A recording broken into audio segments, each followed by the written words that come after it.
Hey, really? Yes. This March 10th meeting of the Board of Trustees for the Burleson Independent School District is now called to order at 5:30 p.m. This meeting was duly posted according to legal requirements, and a quorum is present. Ashley, do we have any cards? All right. In that case, the Board of Trustees of the Burleson Independent School District will adjourn into closed session at 5:30 for the purpose of consideration of matters for which closed sessions are authorized by Title V, Chapter 551, Texas Government Code .071-084, whereupon the superintendent, at the request of the Board of Trustees, will present for the board's consideration or discussion the following matters: consideration of teacher administrator employment or other appropriate personnel matters, including the consideration of hiring an athletic coordinator, head football coach at Centennial High School, deliberate a negotiated contract for a prospective gift or donation, deliberate the use of security personnel, devices, and/or audits, including the intruder detection audit, deliberate a matter regarding a student or student discipline, deliberation regarding real property, or consultation with an attorney. At this time, Board of Trustees will go into closed session.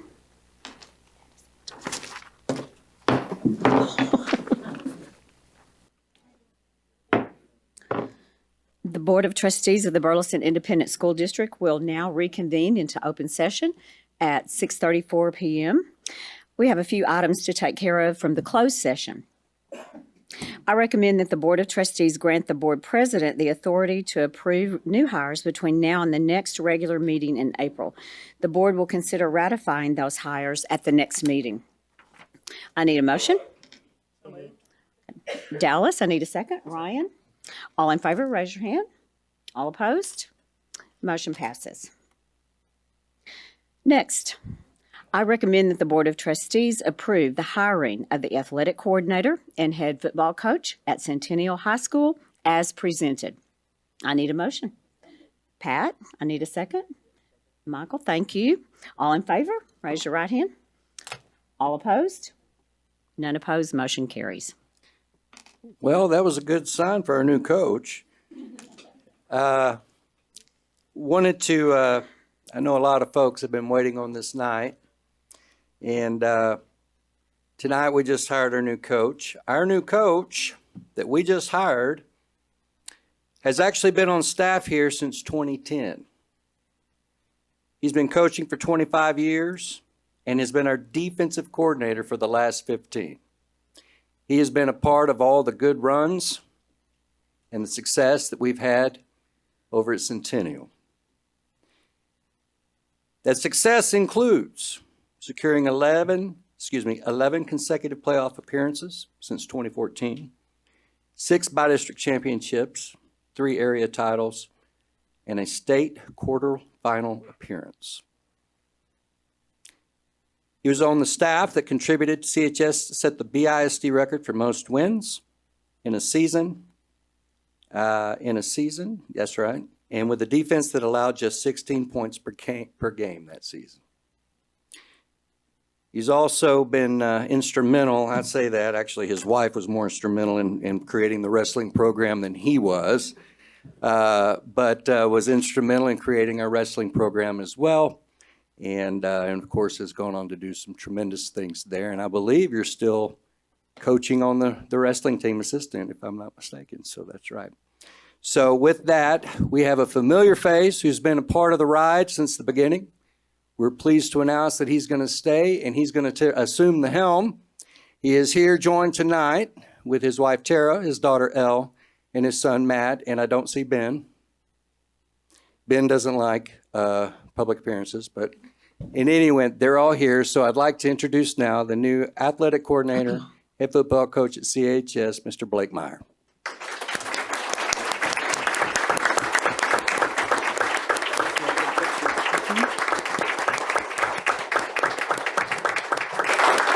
Thank you. Yeah.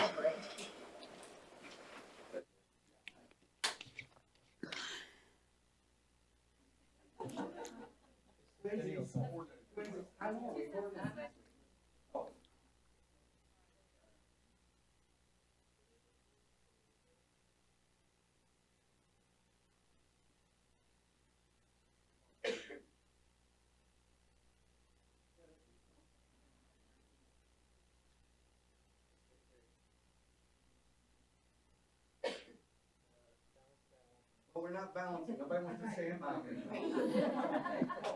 me.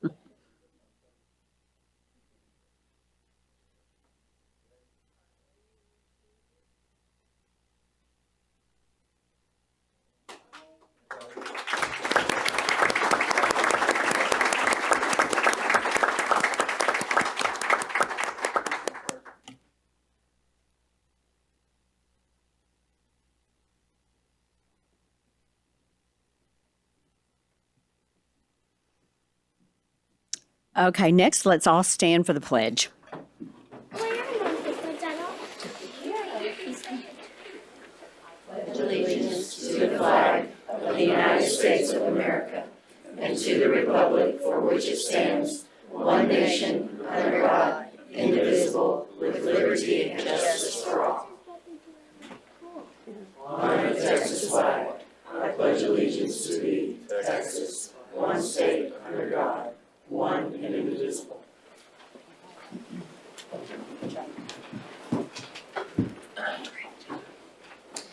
So next, I recommend that the Board of Trustees adopt the order of items for the March 10th, 2025 agenda as presented.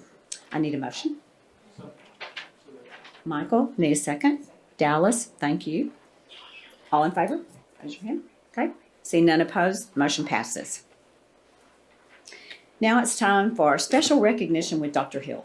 Good evening, everyone, and the new podium. Tonight we have a variety of special recognitions. I'm going to begin by turning it over to Brent Smith from Centennial. Brent Smith.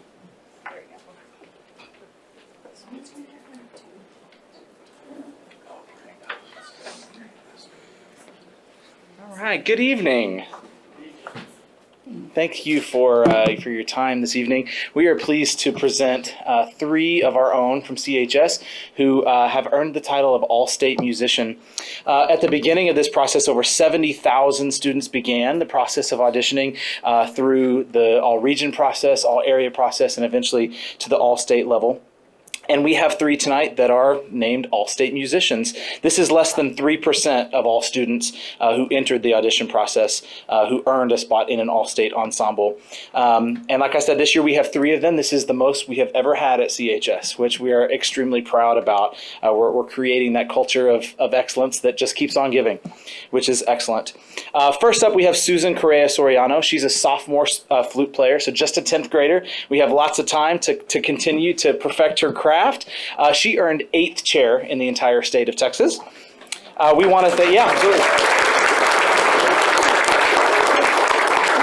This is Susan right here. Let us see you.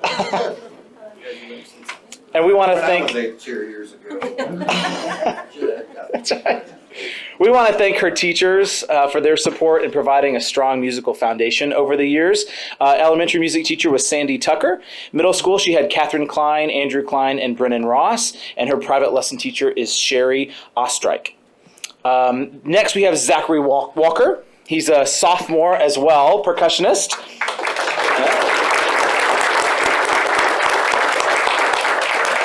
And even as a sophomore, he earned 18th chair in the entire state of Texas.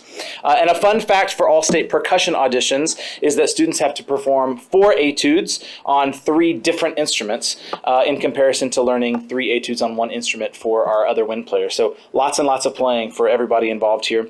His elementary music teacher was Robert Bray. Middle school, he had Catherine Klein, Andrew Klein, and Brennan Ross. And then in high school, he had Richard Kearns. And his private lesson teacher is Dr. Nathan Siegel. And then finally, we have Kayla Simpson.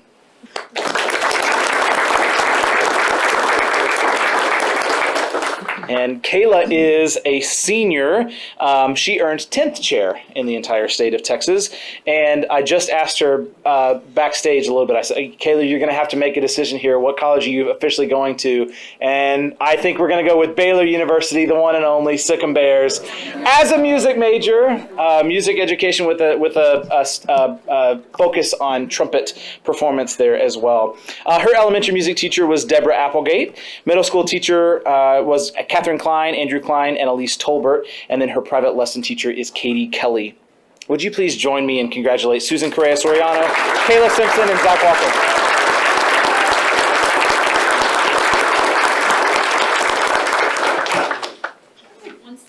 Mr. Crawford, you want to get in here too? Oh, hello. Might need to come this way just a little bit. There we go. Perfect, right there. All right, one step this way. I'm sorry. Here we go. Okay, ready? 1, 2, 3. Parents.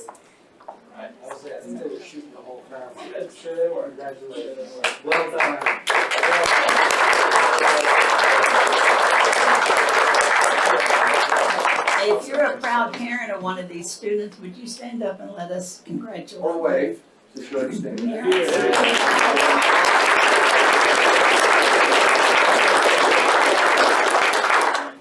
Yes, and thank you for your support.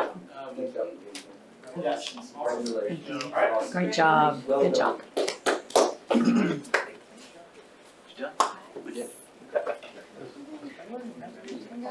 Sure did. We sent him a whole bunch with that. Open up. Later.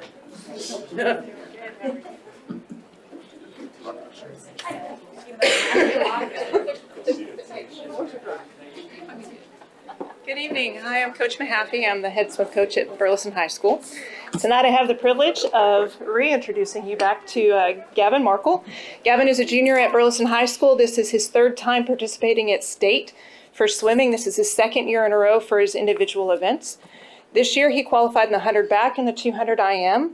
He placed 18th in the 100 back at prelims and after finals was 13th in state in the 200 IM. The 200 IM is the event where he had to do all 4 strokes, the 50 down the back of each without stopping. It's kind of a remarkable event. Yeah. In addition, First time I swam.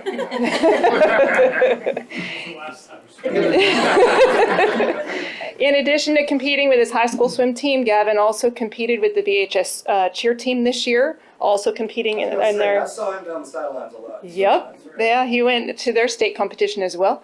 He also trains and competes with Sigma Swimming, his club swim, while maintaining his grades. Gavin's going to continue to swim next year and cheer next year, and after graduation is looking forward to furthering his education for a career in kinesiology as either a physical therapist or a coach. So. One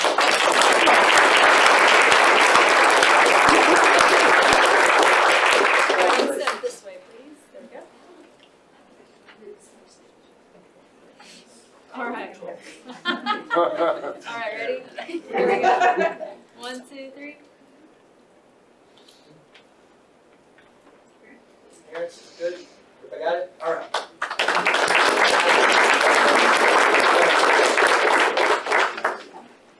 I get to turn it over to our Burleson wrestling team.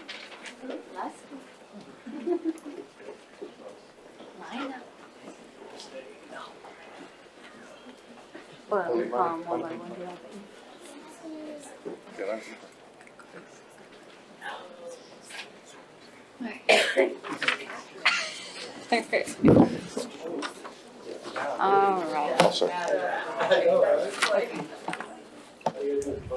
Good evening, school board, Dr. Jimerson, everybody in attendance tonight. Tonight we come together to celebrate a group of student athletes who have demonstrated incredible dedication, perseverance, and grit. The wrestlers who qualified for and placed at the state championship meet. This in itself is no small feat. It takes countless hours in the wrestling room, early mornings, late nights, and a level of discipline that truly few understand. It takes pushing through pain, exhaustion, and heartbreak losses, all for the chance to step onto the mat against the best in the state. So we have 6 state qualifiers, so we're just going to go one by one. First, we want to have a huge congratulations to Alyssa and Desai, who not only battled through tough competition to earn a 6th place finish on the podium, but also made history as the first athlete from Burleson High School to place at state in wrestling.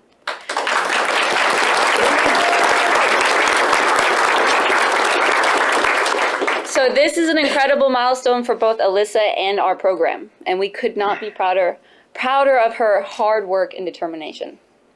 We also want to recognize Gavin Oru and Cassidy Hill, both juniors. Alyssa is also a junior. So these are both juniors who fought hard and came just 1 match short of placing and standing on the podium. Though they may have fallen just short, their performance showed the heart of champions. And we know they'll carry that fire forward towards their goals for next season. So, yay.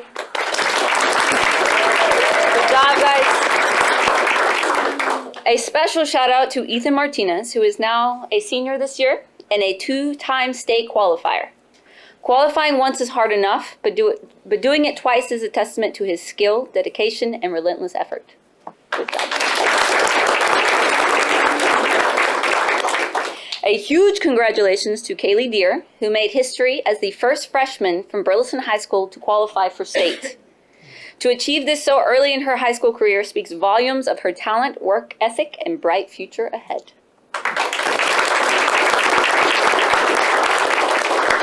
And then making history for our program, Noah Youngblood became our first ever regional champion.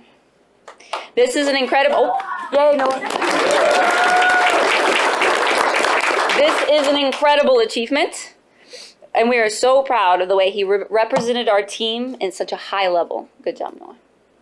Beyond individual accomplishments, both our boys and girls teams finished the season ranked among the top 10 teams in the state. That is a reflection of hard work and commitment of every wrestler, coach, and supporter who helped build this program into one of the best. We also want to take a moment to acknowledge our head coach, Claude Davis, who couldn't be with us here tonight. He instilled in these athletes the values of discipline, resilience, and sportsmanship.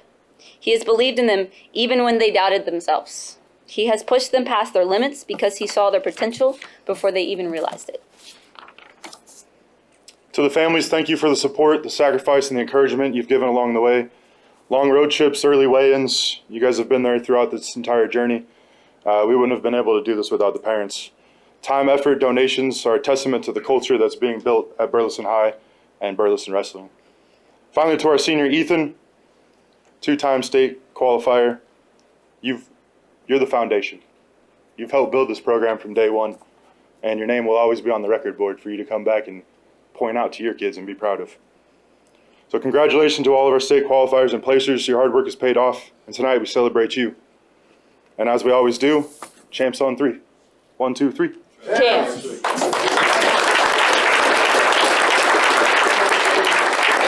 Coach Davis wanted me to give you guys a message. He wanted to say thank you for all you guys have done and the support in this dark time of his. Obviously, he's not here for everybody knows the reason, but he just wanted to say thanks.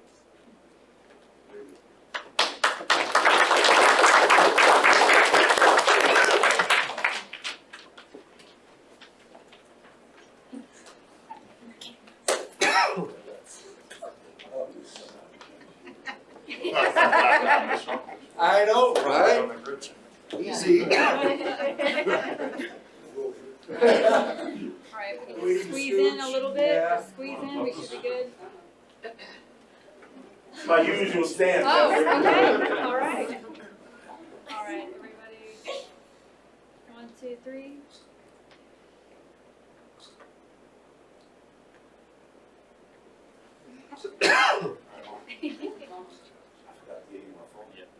I got you.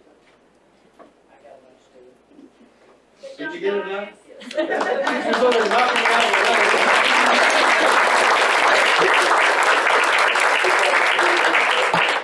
Would these parents of Centennial these Wrestling. students stand up so we can recognize the parents? Because I know you. All parents.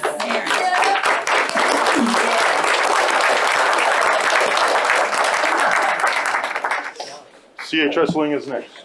Yes. All right.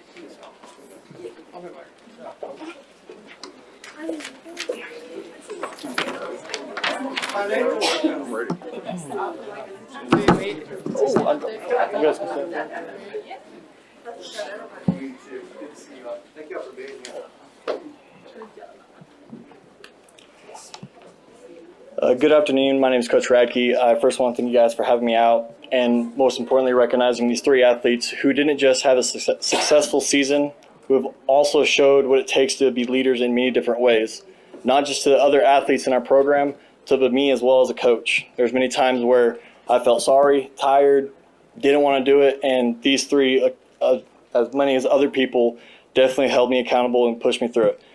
The first person I want to recognize is Jaden Ferguson. The biggest thing I like about Jaden Ferguson is, and the biggest thing I want to recognize is he's a dual sport athlete. This year he came 3rd at the Richardson Roundup, 1st at Randall Ruckus, 4th at Lamar, a district champ, 5th at regionals with a total record of 25-8. with his hard work and dedication, he really showed what it takes to do the tough things easy. Jaden Ferguson is committed to play football at the Division II level at Minot State, as well as being able to walk on to the wrestling program, which is a huge feat. Being a dual sport athlete at a big school like this and doing it in college, that takes some guts and some leadership. And that's in North Dakota? North Dakota. Next one I'd like to do recognize is Cutter Vick. Cutter Vick this year was second at Timber Creek, fifth at Randall Ruckus, third Lamar Invitational, third Haltom City, district champ, regional runner-up with a total record of 23-16. The biggest thing I want to recognize about Cutter Vick is this year came to a slow start. And didn't look very promising, but at some point, Cutter just said, no, I'm not taking it no more, we're doing this. And came out of nowhere and decided to get after it, having a fantastic district tournament, coming back and upsetting a lot of people at regionals and making it to state. And it was incredible to watch. I can tell you that right now. The next person I'd like to recognize is Natalie Powell. Natalie Powell, let's see, a lot of first here. First at Timber Creek, first at Richardson Roundup, second at Randall Ruckus, first at Pauley Aubrey, first at Lady Cougar Classic, first at Lady Trojan Classic, first at Haltom Stampede, district champion, third at regionals, and as well as a sixth place at state championship. Yes, ma'am. Yes, sir. Yes, sir. So what makes this season even more impressive is, one, she went 38-6. But not only that, she came back from ACL surgery, right? Or UCL. No, ACL. Yep, ACL surgery. Last year, didn't get to finish the goals that she wanted to do. But she came back and, came back in the summer, never missed a practice, was there in the entire year. You know, there's a lot of reasons why she could have gave up. The injuries, the lack of females on the team, the whatever. But she found a way to be a leader to the boys team as well. And she did a very good job stepping up and setting a tone and setting a reputation for us. So I would love to give you guys a round of applause. I would also want to thank the families that have helped me out tremendously. Being a young coach at a new school, it is extremely hard to learn and do the things I had to do. And without the help of them, I don't know if I could have done it. As well as administration. I know they've helped me out a lot by a lot of things that I can't even express. You know, they put up a lot for me, and I know I make their life hard sometimes, but they've done a lot for me and helped me out tremendously. And then, of course, I want to thank Coach Ashcraft, who's not here today, and the man who really made the wrestling program go was Coach Meyer. You know, that guy did a lot of things for wrestling and made sure I was in line and made sure I was doing the right things and was a true leader for me and a mentor for me. Well, you know, his wife actually began the program. You know that, right? She literally did. She cornered me to her. But I want to say those thanks and appreciate you guys.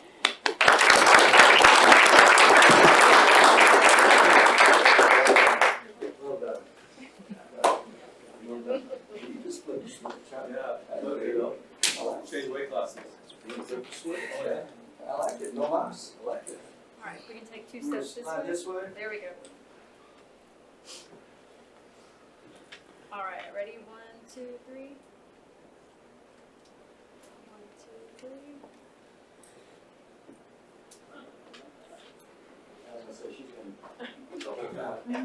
Congratulations.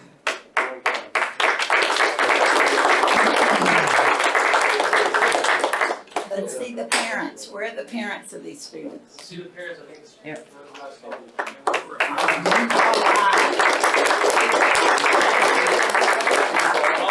Thank you all for being here too.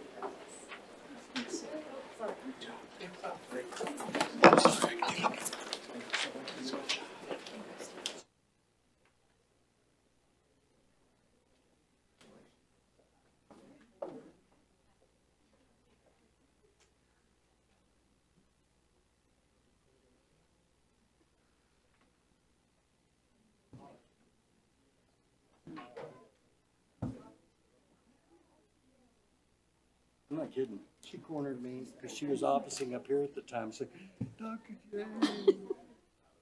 Because Hank was coming up and they needed a wrestling program because he was like a state-ranked wrestler and he really did. In many cases, it's the wife that made it happen. Yes, pretty much was. And then, of course, Kyle actually, Kyle and Blake, but she's the one that was really working me and twisting my arm. Interesting.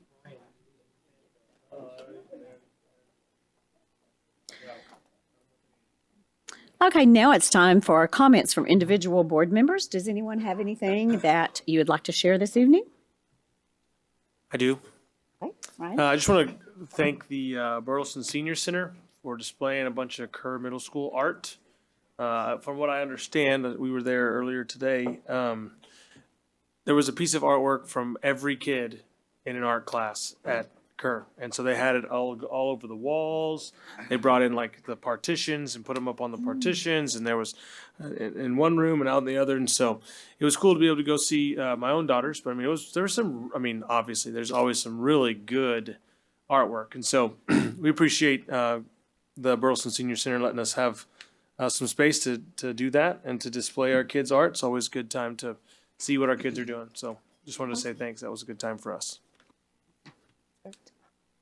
Pat? Well, we had our character council luncheon since last meeting, and it was a grand success. It's always such fun to get to celebrate those kids that have shown their good character and celebrate with the parents that are there. So awesome. Absolutely, absolutely. Thank you. Anybody else? Okay, the next item this evening is the Safety, Security, and Intruder Detection Audit Update with Mr. Scott Shahay. Hello, I am here to report that since the last board meeting, we've had 2 campuses audited by TEA for the intruder detection audit, BHS and HIC. Both passed with no findings. That leaves us 13 campuses that have been audited of our 18 this year, all with no findings. So special thanks to the teachers, the students, administrators, principals, SROs, SSOs, everybody playing a hand in making sure safety is first every day. Team effort. Yes. And I want to thank all of our principals and administrators. Team effort just says you're putting it up there every day, and I appreciate that. And I know our parents and our community appreciate that too. So thank y'all for making that a priority, because if you didn't, we wouldn't have clean audits every time. So thank you. Thank you. Thank you, Scott. Thanks, Scott. I'd like to add something. I was at Stribling Elementary the other day, just delivering something anyway, and there was a parent in the office, and she did not know who I was. I'll cut that out. And she was, she does now. No, I didn't talk to her. No, I didn't talk to her. I just heard her talking to the SRO and telling him how much she appreciated him. And it made her feel good, the parents feel good, and totally unsolicited. Solicited. So anyway, it was an affirmation, just totally unexpected. So anyway, but she does know who I am now, so. Okay, thanks, Pat. Next, we have a policy update 124 with Mr. Tom Dyer. Everyone, please just try to sit back and relax. This is going to be riveting. Please hold on to your seats, because this is going to be over the top, energetic, a lot of fun new stuff going on. Isn't that right with your policy update? Your policy update, is that right? Is that about right? And he's got his policy update book. Here we go. Well then, why don't we just have a little fun tonight?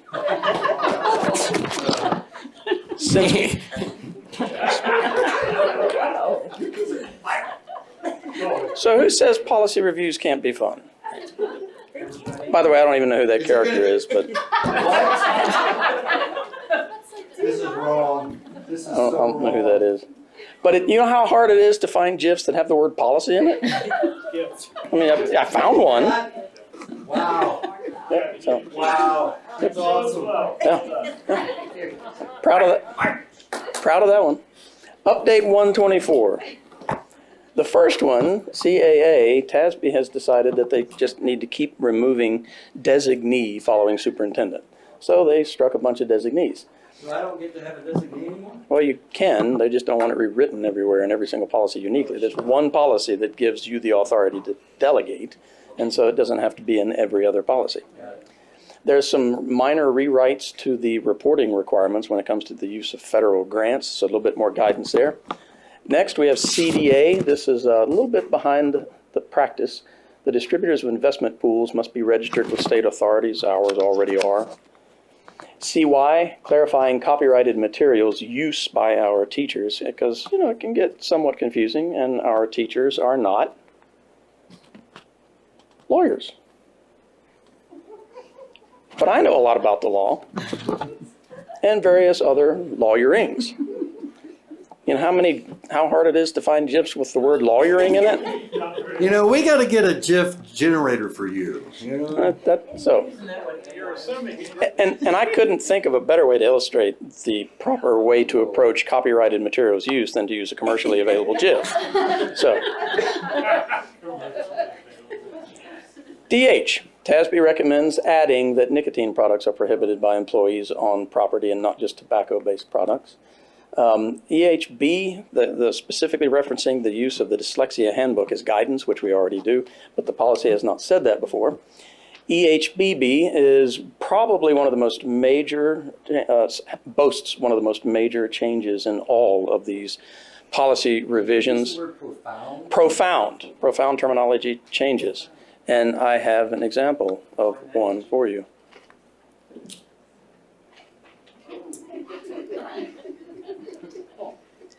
That is profound. Yes. So we have placement committees, not selection committees. That is profound. Moving right along. FFG, updates on reporting to CPS, just a little bit more guidance in that policy. GKA is sort of the companion piece to the DH policy that prohibits nicotine products on property. This is for the general public, not to bring vapes on property, so public. Yep, we're not going to go there. And that's it. So, like I said, policy. Isn't that the ping pong episode? Yes. In there, I thought it was. So, you're welcome. Thank you, Mr. Dyer. Okay, Brenda, you got to bring game now. You got to bring game to the mundane. Yeah, I said that. Okay. 1 minute. Yes. Okay, but before we get to hear from Brenda, which we are very anxious to hear from Brenda, board members should have received the consent agenda in your packets, and so I need a motion to approve tonight's consent agenda as presented. All right, Ryan, thank you. Do I hear a second? Second, Dallas, all in favor? I see none opposed, and so the motion passes. Now, it's time for the monthly financials with Brenda Mites. Thank you. Hey, Brenda, what you got? A new podium. You don't play your game. And the Oscar goes to. This is fancy. Okay. I have music to mine. Okay. So, yeah. That is money floating in the wind because it's March and there's no special holiday in March, so everybody should keep their money. Whoa. St. Patrick's Day does not. St. Patrick's Day, hello. No, St. Patrick's Day is only, the average amount spent is only like $43 to $44. So I don't feel like that is a lot of money that is to be worried about. And then I looked it up. What they spend the money on is, number one is T-shirts. They buy like custom T-shirts. And then number two was green hoodies. And then like 4 or 5 was leprechaun outfits. So I wouldn't advise against that. So That's Courtney. Courtney, you got a leprechaun outfit? No, it's an elf. What? It's an elf. Elf. Well, I figured you had a leprechaun outfit too. Okay. We'll find out. And so I didn't think that. Valentine's dinner was like $185. Like that was a little more serious. Wait a minute. You said music, didn't you? It's the wind. Do you hear the wind? The money's flying. Hold on tight. Okay, that's false advertising. It's the wind.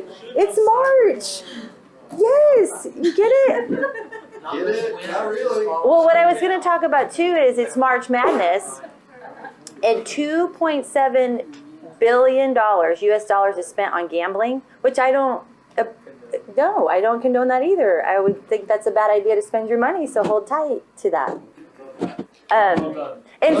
So what I did find out, I looked. So in 2021, when Baylor beat Gonzaga, which was surprising. So no offense to any Baylor people, but I mean, congratulations, you did win. But they, a lot of money was, those were big, exchanged hands because the odds were. Wait a minute, but Baylor is what kind of school? It is an excellent educational. What kind of school are they missing? And then how much gambling? Yeah. Oh my, that's scandalous. I'm just kidding to all watching at home. I'll do that. And then in women's basketball last year, when Iowa played South Carolina, they had a lot of increased gambling. Which, like I said, I'm not condoning that. It's just that that's where the money's been going in March. So That's pretty good, Brenda. Well done. thank you. March Madness. It's coming up next week. I won't be gambling. Okay, so January. We're doing January financials compared to last year. So third quarter, second semester. Revenues are at $80.6 million, slightly up from last year. And then our expenditures are at $62.2. Moving to food service, revenues are up to $4.2 million, or about 55%. Slightly up from last year, about $250,000 more than last year. It's both in local and federal programs. And then our expenditures are at $3.7 million, which is actually down from last year. Debt service, revenues at $32.8, most of it in our local and intermediate collections. And then we did make our debt service payment on January 31st. It's due on February the 1st. So we are at about 100% of our expenditures at $21.7 million. For special revenue funds, we're at 51.9%. If you'll see, it's from going through 2024 and then also when it extends out to September of 2025. Childcare revenues are at $484,000 and expenditures right at $484,000. So they have a slight increase in their expenditures from last year. And then capital projects, which is oil and gas. We started at $14.6 million. We're adding $580,000, which is similar to where it was last year at this time. One expenditure, and then the remaining balance is $15.185 million. And payments over $10,000. The list is in your packet. Split up here, you'll see most of them coming out of 199. Also, food service activity, our construction, and then our workers' comp. Tax report. If you see in January, we do collect a majority of our taxes at this time. And so we're at $27.2 million for the month of January and year to date at $72.1. And that is it for me.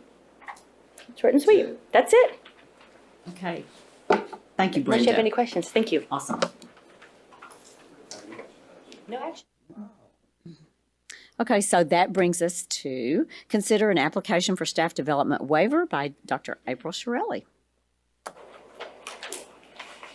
This is so boring. They didn't tell me they were all doing. You didn't bring your A game? Well, I mean, I just thought Sharon was my A game today. I didn't know I needed music or other things. Thanks, Tom and Brenda. Yeah, thanks a lot. Whoa. I didn't have things blowing Music? in the wind or Okay, whatever let's just get there. real. That was not music. That's true. That's true. It was like a noise machine kind of situation. Thank you so much, y'all. I am here tonight with a staff development waiver. TEA offers a staff development waiver that provides a maximum of 2,100 total waiver minutes. Districts may choose to apply those each year. They're applicable to our calendar. The implementation of this waiver is built into what I'm bringing next, which will be the 25-26 calendar. This allows us to end school in May and increase the number of days of staff development provided to the staff. This year, we're asking to use 1,740 minutes of the available 2,100 minutes the state allows us to as part of our required 75,600 minutes. Okay. Okay, first, I'm going to need a motion that the Board of Trustees approve the proposed staff development waiver for the 2025-2026 school year. Your motion? Okay, Pat, thank you. A second? Dallas, thank you. All in favor? None opposed? The motion passes. Now, April, is there anything else you want to add to the calendar? No, I'm going to talk about the calendar Okay. next. Okay, so I'm also here to talk about our proposed calendar for 25-26.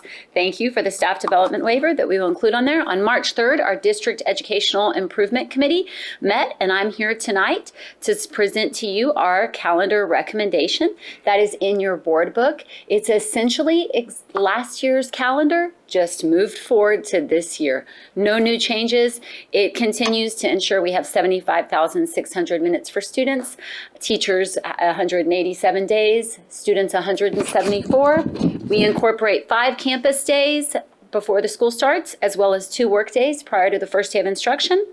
Our first instructional day would be August 13th. And our last day is May 21st, just because of the way Memorial Day is falling this next year. Early Memorial Day. That's exactly right. Spring break is still the 3rd week in March, as always, and we've included PD and work days throughout the year just to provide extra support and time for our teachers. And when we return from Christmas? They still get a work day before we bring back students on Tuesday. That's exactly right. Our teachers really like that, and they really appreciate that extra workday coming back from the holidays. That's really helpful. Okay, awesome. Now, I need a motion that the Board of Trustees approve the calendar for the 2025-2026 school year as presented. Okay, Michael, do I hear a second? Ryan, thank you. All in favor? Seeing none opposed, the motion passes. Thank you. Thank you, April. And thanks to the DEIC for working on the calendar. All right. And last but not least is a consideration for the cancellation of the May 3rd, 2025 trustee election with, again, Mr. Tommy Dyer. Let's see if he brought his A game again. I want to see if it's Mr. Expert.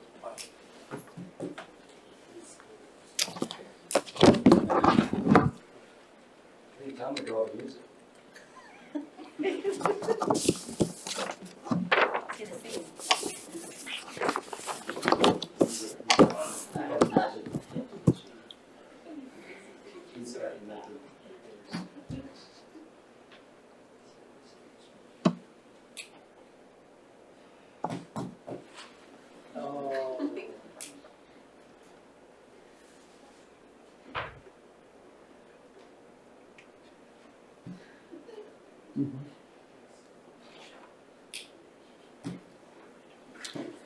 Sorry, I'm ready now. I'm not ready. Good evening. Good evening. It is time to cancel the election. Thank you.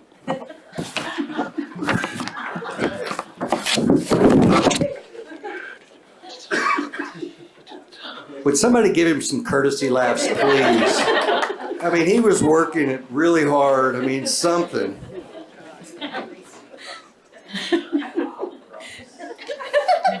Thank you, Tommy.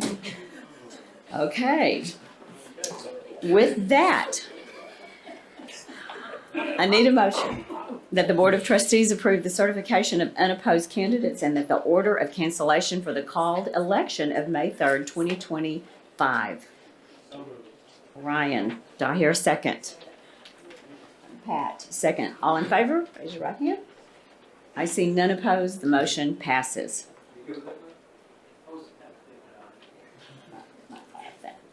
Okay, well, that brings us to the end for this evening, and this meeting will be adjourned at 7:17. Thank you very much for being here. It is daylight. Oh, my gosh. Yep.